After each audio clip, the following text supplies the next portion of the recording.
여러분들 아시는 것 같이 독일의 수상이었던 빌리 브란트라는 분이 있습니다. 아주 훌륭한 분이죠. 이 빌리 브란트가 67년도에 독일 외상이 됐는데 그 외상이 되면서 한 말씀이 우리 독일 사람들은 국가적 통일이 평화적 방법에 의하여 이루어질 수 있도록 인내심을 가져야 하며 인내심을 가져야 해요. 민족이 다시 화해하고 협력하고 이런 것은 인내심을 가져야 됩니다. 예. 그리고 독일의 통일은 독일 단독으로 이루어지는 것이 아니라 유럽의 통합 과정 속에서 이루어지도록 해야 된다. 저는 이것이 굉장히 적절한 말씀이라고 생각합니다.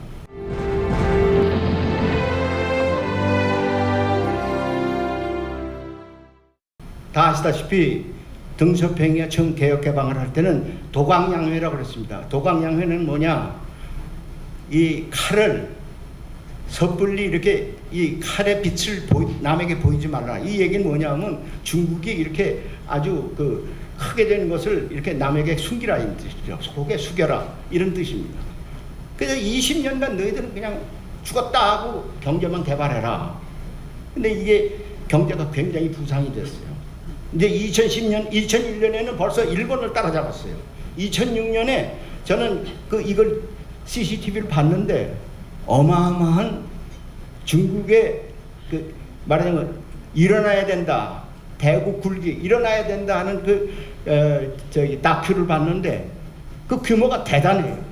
그 다음에 우주 개발에도 자기네들이 능력을 과시하고 있고 지금 시진핑 자신은 아메리칸 드림이 있듯이 우리 중국에도 꿈이 있다. 중국몽을 얘기하고 있어요. 그러면서 하는 얘기가 우리는 책임 유소작이다. 어떤 곳이든지 일이 벌어지면은 우리는 우리의 역할을 다 하겠다는 뜻입니다. 지금 중국의 영향력은 굉장히 커지고 있습니다. 그래서 이번에도 시진핑이 오바마 보고 뭐라고 그랬습니까? 태평양에는 중국과 미국과 중국이 같이 놀 수 있는 만큼 크다. 이 얘기를 했어요. 그 얘기는 뭐냐? 우리가 태평양에서 우리도 우리 역할을 다 하겠다는 뜻입니다. 그런데 중국은 지금 일본하고 아주 이렇게 강경하게 영토 분쟁이 일어나고 있죠. 그랬는데 대일 정책에 있어서 대단히 강경합니다. 대단히 강경해서 우리 보고 자꾸 참여를 하라고. 중국의 대한반도 정책의 대개 뭐냐? 여러분께서 잘 알다시피 중국이란 나라는 주변의 14개 나라와 그 국경선이 약 22,000km에 달합니다. 그렇기 때문에 중국은 항상 그 주변과 관리에 굉장히 신경을 많이 쓰고 있습니다. 그래서 언제나 중국이란 나라가 침입당하지 않도록 그런 바파존을 만들려고 그래요. 이런 개념이 뭐냐? 통일이 쉽지 않다는 얘기죠. 중국이 북한을 바파존으로 두고 싶어 하는 마음이 있다는 뜻입니다. 중국이 항상 내재적으로 그런 욕망이 있다는 뜻입니다. 북한 정책은 아직도 사실은 내심으로는 북한하고 전통적으로 도와야 되는 옛날에 6.25 때 도왔던 그런 잠재력이 있습니다. 그런데 한국에 대한 정책은 어떠냐? 그동안에는 그 사람들이 얘기할 때 한국은 연미방중이었다. 이 얘기는 뭐냐? 중국을 방어하기 위해서 미국하고 연합하고 한 것이 한국이었다. 그런데 바뀌어져야 된다. 그런 것이 지금은 뭐냐? 연미화중이다. 미국하고는 연맹을 맺고 있고 동맹을 맺고 있고 중국하고는 화합하고 있다. 그런데 이걸로 끝나서는 안 된다. 이걸로 끝나서는 안 된다. 중국이 요구하는 건 뭐냐? 연미연중입니다. 미국하고 동맹을 맺는 것과 마찬가지로 중국하고도 그와 비슷한 관계까지 발전시키자. 이거는 옌시통이라는 중국의 거의 제 정책 결정에 깊이 참여하고 있는 어느 전략가의 책에서 나온 얘기입니다. 지금 중국이 바라는 것은 연미연중이다는 뜻이죠. 근데 일본은 어떠냐? 다 아시다시피 일본은 지금 잃어버린 20년이 돼서 굉장히 자기네들이 앙앙불락했어요. 그리고 장기 경제가 침체되고 저성장 고령화로 인해서 일본은 아주 지금 아베가 들었을 때까지 굉장히 고민을 한 국가입니다. 그래서 바깥으로 뻗어나가지 않고 안으로 자꾸 기어들어가는 이러한 그 국가 형태가 돼서 일본은 굉장히 고민에 처해 있었습니다. 총리가 1년에 한 번씩 바뀌어졌습니다. 총리 수명이 1년이 못 갔어요. 그리고 정당이라고는 자민당이란 커다란 정당만 있지 사실은 야당은 쪼무리게 야당밖에 없다 이거예요. 그리고 정치인들은 자기네들이 평가에 의하면 옛날에 다나카라든가 요시다라든가 이런 사람이 또 거물 정치인이 있었는데 요새는 거물 정치인이 보이지 않는다고 개탄을 하고 있었을 때입니다. 이럴 때 아베라는 사람이 등장을 했습니다. 그래서 제일 먼저 한 게 뭐냐? 아베노믹스. 아주 간단하게 말씀드릴게요. 1985년에 일본이 대외적으로 수출을 막 할 때 너무 수출을 많이 하고 미국이 만약 경상수지 적자가 나니까 미국, 영국, 프랑스, 독일, 일본 이 5나라가 뉴욕에 있는 플라자 호텔에서 만났어요. 얘 만나가지고 야 일본 너희들 너무 하지 않냐? 환율을 낮춰라. 그래가지고 환율을 낮추도록 압력을 가했어요. 그 당시에 얼마냐? 1대 230엔이었습니다. 근데 그게 3년 만에 반토막이 1대 130이 돼버렸어요. 그러니까 수출이 막 난리가 났죠. 그러니까 수출이 안 되고 나서 일본이 장기 불황에 들어갔다. 그러니까 아베는 지금 뭘 얘기를 하느냐? 우리가 이런 나라들에게 압력을 받아가지고 플라자 합의해준 결과 일본이 이렇게 장기 불황에 들어갔으니까 이제는 여기서 벗어나야 된다. 그래서 어떻게 하느냐? 아베노믹스. 돈을 풀자. 그래서 지금 돈을 막 풀고 있어요. 그러니까 앵화가 지금 30%가 그냥 앵화가 떨어졌다는 얘기죠. 그러니까 경쟁력이 더 있게 됐단 말이죠. 지금 이거 우리가 수출에 지금 애를 먹고 있는 이유는 뭐냐? 미국도 달러를 풀고 일본도 앵화를 풀고 계속해서 돈을 풀어대니까 우리가 지금 죽을 지경이에요. 지금 최경환 부총리가 처음 들어가서 뭘 합니까? 한국은행 총재 붙들고 제발 우리도 금리를 좀 낮추든가 해라. 돈을 좀 풀어야지 경쟁이 될 거 아니냐. 우리가 이렇게 하면은 수출하시는 업자들이 다 죽는다. 그래서 이거를 지금 계속 조율하고 있는 거 아닙니까? 근데 이와 같이 아베노믹스는 돈을 마저 풀어서 일본 경기를 호황으로 만들고 대외 경쟁력을 높이는 이러한 일을 계속하고 있다. 박근혜 대통령은 아시아 월스트리트 저널에다가 우리 아시아는 지금 아시아 파라독스라는 게 있다. 파라독스가 뭐냐? 아시아 나라끼리는 경제는 잘 서로 협조하고 있는데 안보적인 측면에서는 서로 으르렁거리고 있다. 이거 패러독스다. 이거를 해소해야 되겠다. 저는 이거는 참 좋은 말씀이에요. 아주 좋은 구상이라고 생각해요. 우리 아시아가 사실 그렇습니다. 동북아시아. 그랬는데 그 해소하는 방법은 뭐냐 하면은 유럽식 CSC, 소위 헬싱키 프로세스라고 그러는데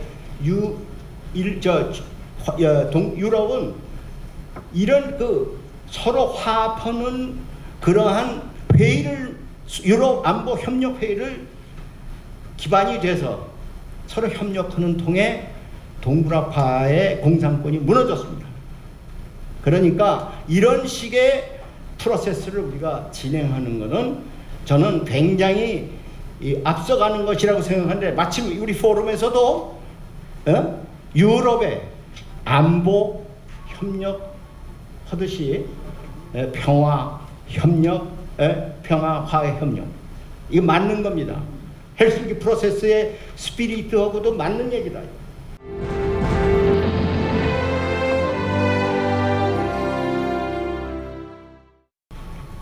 이제 한반도 신뢰 프로세스라고 그랬습니다. 그러니까 남북 대화를 활성화해야 됩니다. 우리가 미국을 기다리면 안 돼요. 오바마 대통령은 계속 전략적 인내를 하고 있습니다. 그럼 우리가 그걸 따라가면서 미국이 인내하니까 우리도 같이 인내하자? 안 됩니다. 우리가 주동이 되어야 됩니다. 우리가 외래 미국을 끌고 가야 됩니다. 그래서 우리가 남북과 화해, 평화, 화해, 협력을 하는 그런 마음가짐으로 접근을 해야 됩니다. 그리고 두 번째 뭐냐? 많은 사람들이 특히 김영삼 대통령과 이명박 대통령이 통일은 산사태처럼 갑자기 온다고 그랬어요. 갑자기 오지 않습니다. 많은 투자를 하지 않고 오지 않습니다. 아무것도 하지 않고 어느 날 갑자기 온다? 천만의 말씀. 안 옵니다.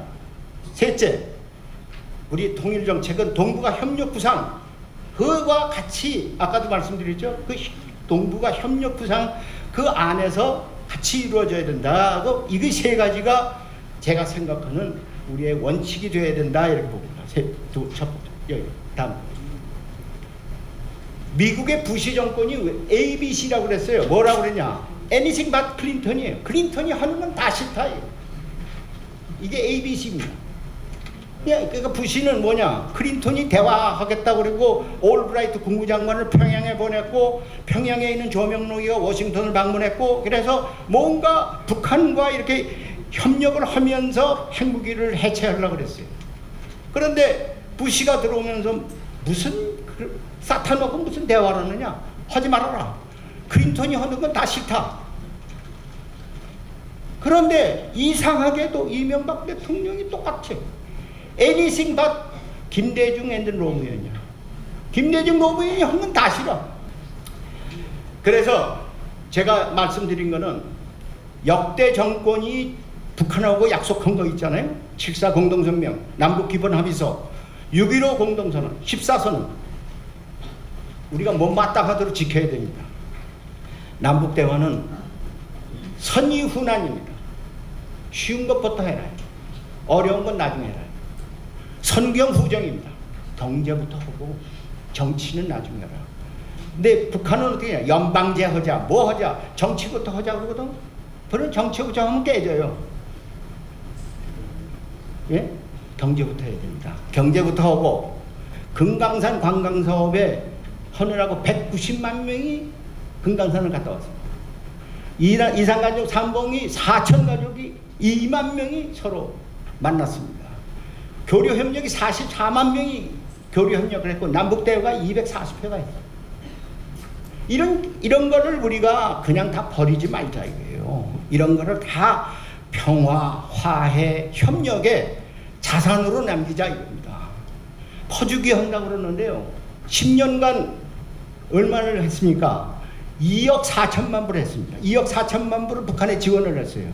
근데 서독이 동독에다가 얼마 준지 아세요? 1년에 32억 달러를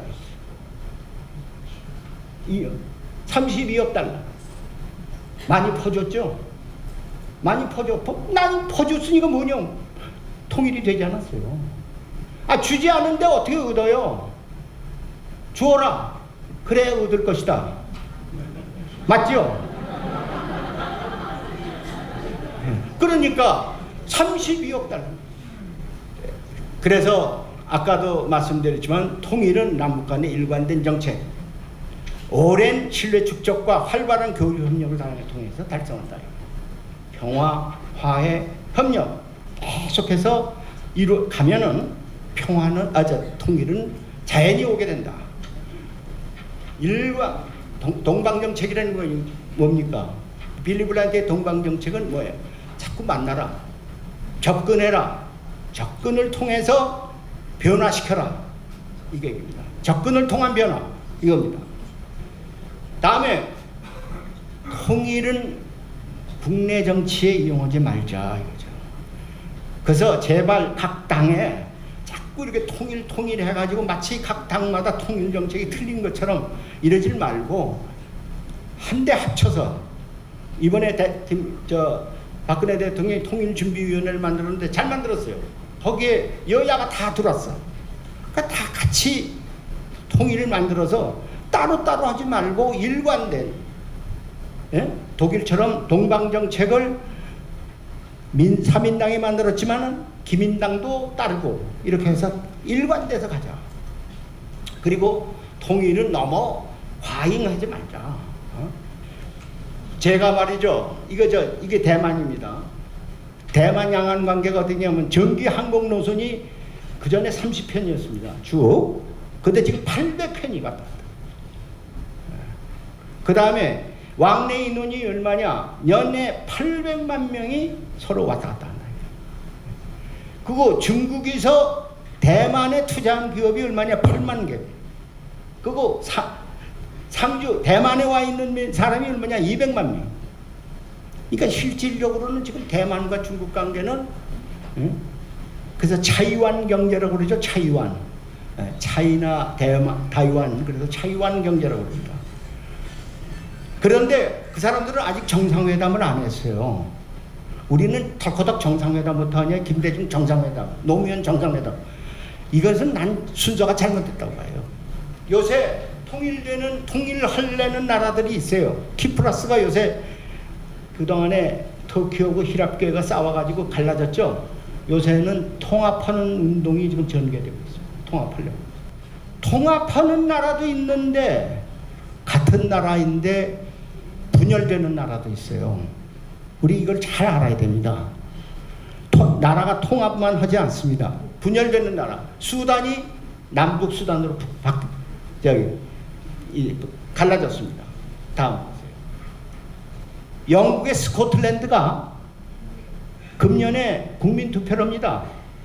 그래서 스코틀랜드가 영국에서 떠나게 되느냐 아니면 그레이트 브리튼 대영 제국 속에 남느냐, 스코틀랜드 국민투표를 합니다. 이처럼 지금 그 나라의 주민들의 의사에 따라서 합쳐지기도 하고 분리도 하는 것이 요새 세계적인 추세입니다. 스페인의 카탈루니아라는 데가 있어요. 바르셀로나 아시죠? 바르셀로나가 거기 중심입니다. 카탈루니아가 지금 국민투표 하자고 그래요. 국민투표 합시다. 우리는 스페인에 머물고 싶지 않아요. 우린 독립하고 싶어요. 그럼 그 나라 주민들이, 그 지역의 주민들이 일치된 생각을 하면은 그 분리될 수밖에 없는 것이 요새 세계적인 추세입니다. 왜 이렇게 되느냐? 아까 얘기했죠. 급변사태가 되면은 산사태처럼 통일이 온다. 저는 그렇게 생각하지 않는 걸 설명하기 위해서 말씀드립니다. 왜냐? 한국이 만약 북한의 급변사태가 일어났어요. 그 한국이 지금 군사력으로 들어갈 수 있습니까? 안 됩니다. 유엔에서 결의가하고는 안 됩니다. 우리가 들어갈 수가 없습니다. 근데 북한도 이제 유엔 회원국입니다. 작전계획 5029라는 게 있어요. 그건 뭐냐? 미국 사람들이 북한의 급변사태가 일어나서 혼란이 왔다. 핵무기가 어디로 갈지도 모른다. 이럴 때에는 미국과 중국이 어떻게 해야 되느냐 하는 그런 작전 개념을 논의하려고 하던 그런 컨셉이에요. 그런데 북한이 들고 일어났어요. 너희 우리를 갖다 지금 침범하려고 그러냐. 그러니까 지금 이것도 그냥 표면화를 못 시키고 있어요. 극도로 만약 혼란이 올 때, 급변사태가 나서, 그럼 유엔에서 대조치를 취하겠죠. 그렇다고 한국에서 함부로 들어갈 수가 없어요. 그 북한의 2,500만 명의 자기네들 의사에 따라서 결정이 되는 거예요. 자기네들이 우리는 남쪽에 안 붙겠다 그러면 우리가 강제로 못해요. 통일이 강제로 될 수가 없습니다. 그래서 저는 이 탈북자 27,000명이 이것이 굉장히 중요한 우리 자산이다 이거예요. 북한 주민이 생각하는 가장 가까운 나라가 어디냐? 중국이 76%입니다. 남한이 지금 19%예요. 이거 우리가 심각하게 생각해야 됩니다. 북한 주민이 79%가 여기서 나온 처럼 76%가 우리 한국하고 같이 살겠다고 해야 통일이 됩니다. 급변 사태가 된다고 통일이 되는 거 아닙니다. 그래서 북한에 있는 사람들이 결정을 하도록 해야 돼요. 황장엽 선생이 나보고 뭐라고 그러냐, 급변 사태가 나고 김정일 정권이 물러난다. 그러면 어떻게 됩니까? 제가 물어봤어요. 그랬더니 그분들이 생각하는 민주정권을 수립해야 되죠. 맞습니다. 북한 주민이 생각하는 정권을 수립을 해서 그것이 우리와 어떠한 협력관계를 통해서 그리고 통일 단계로 가니까 나는 적어도 이러한 협력관계가 이루어지려면 10년 이상 걸린다. 급변 사태가 나도 10년 이상 걸린다. 요전에 박세일 씨하고 내가 한번 이 문제 가지고 토론했는데 박세일 씨는 맞습니다. 적어도 10년은 필요합니다. 이런 거를 우리가 이 포럼처럼 평화, 화해, 협력을 미리미리 하면은 급변 사태가 오면은 그 기간을 단축시킨다. 그렇죠? 우리가 미리미리 북한에 있는 주민들과 평화롭게 지냅시다. 우리 화해합시다. 우리 서로 돕시다. 이런 것이 계속 축적이 되면은 급변 사태가 오더라도 그 변화의 기간은 짧아진다. 통일정책과 동북아 협력 구상은 동시에 추진하면 좋다. 아까도 얘기했지만 블란트의 동방정책이 그렇습니다. 그 다음에 우리가 육자회담이라는 걸 해가 9.19 합의한 사실이 있어요. 그게 뭐냐? 하나하나씩 접근해 가자 이거죠. 그리고 최종 단계는 뭐냐? 북한과 일본, 북한과 미국 관계를 정상화시키고 그 다음에 현재 정전체제를 평화체제로 넘기고 그리고 북한은 핵무기를 포기하는 이것이 최종 단계고 그런 것을 접근해 가자 이거죠. 9.19가 그런 겁니다. 근데 그게 깨져버렸어요. 그래서 지금 이 육자회담 자체가 안 되고 있는데 이런 식으로 서로 접근해 가야 돼요. 그리고 큰 문제가 있습니다. 저는 이 동북아 전체 틀을 한국이 주동이 돼서 일본과 중국의 대립 관계도 서로 대립이 안 하도록 완화하고 전력 증강도 안 하도록 자꾸 완화시키고 이것이 한국이 해야 할 몫이다 이거예요. 이게 동북아 평화 구상이다 이겁니다. 이것이 난 그 계획 자체가 잘 됐다고 봐요. 그런데 영토 분쟁도 평화적으로 해결하고 군비 경쟁도 자제시키고 또 우리가 한중일 삼국 협력 사무국이라는 게 있어요. 실제로 있습니다. 근데 우리가 사무국은 한국에 있어요. 일본에다 두겠다는 것도 중국에서 반대하고 중국에 두겠다는 거 일본에서 반대합니다. 그래서 한국에다 두고 있습니다. 그러면 이걸 활성화시켜서 실제로 이 나라들을 전부 화합을 시키는 주동적 역할을 하자 이거죠. 그것이 평화화의 협력입니다. 그것도 세력균형이라는 것이 있잖아요. 두 나라가 있습니다. 그 가운데 균형자가 끼어 있습니다. 그러면 이 균형자가 사실 한국 아닙니까? 그 균형자가 힘이 있어요. 힘이 없으면 조선조 말처럼 두 나라에 찌어서 죽게 됩니다. 그러나 힘이 있도록 만들어서 가는 것, 우리가 그 역할을 하자. 이것을 저는 여러분께 그러한 역할을 하는 중심이 되어 줍사 하는 것을 제가 말씀드립니다. 네, 감사합니다.